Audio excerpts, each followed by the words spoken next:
Il-Ministru għall-Finanzi Clyde Caruana qal li tnaqqis ta' 140 miljun euro f'income tax kien possibbli għat tkabbir ekonomiku u għażieda fit-dħul tal-Gvern. Huwa qal li fl-ewwel sitt xhur tas-sena l-Gvern ġabar 300 miljun aktar f'taxxi li kienu dovuti lill-Istat. Qal ukoll li dan kien attribwit għal fatt li l-persentaġġ tal-formuli tat-taxxa mibgħuta fil-ħin tela għal 93%. Naħseb illi flok tajna bil-pezzu bukkuni bil-ftit lin-nies dak illi għamilna it-tnejn illi għadda kien pass deċiżiv ħafna.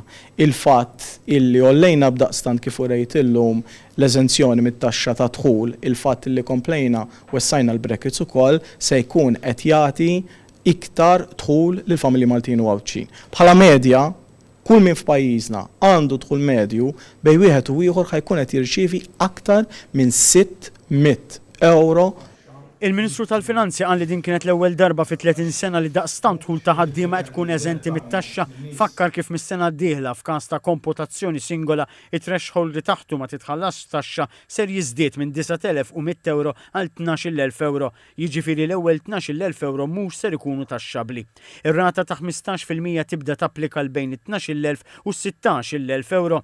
Bejn is-16,000 u 60,000 euro ikun bil-25%. Bekk persuna b'komputazzjoni singola tifranka bejn 435 u 675 euro fis-sena.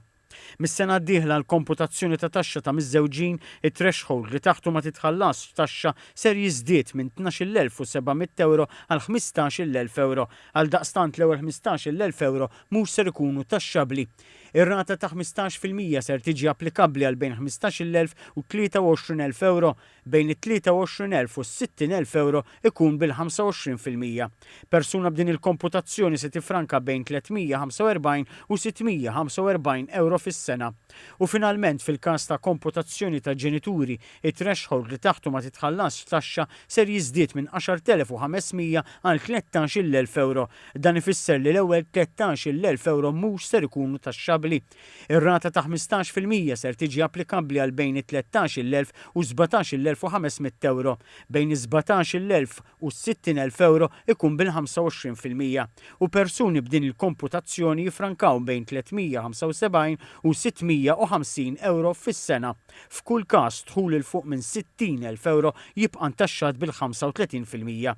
Il-Ministru Clyde Caruana esprima wkoll ottimiżmu fuq il-finanzi tal-Gvern u qal li d-deficit se jkun 4% din is-sena minflok l-4.5% kif imbassar. Qal li l-Gvern qed jara li jżomm mal-pjan li sal-2026 id-deficit jinżel għal taħt it-3%.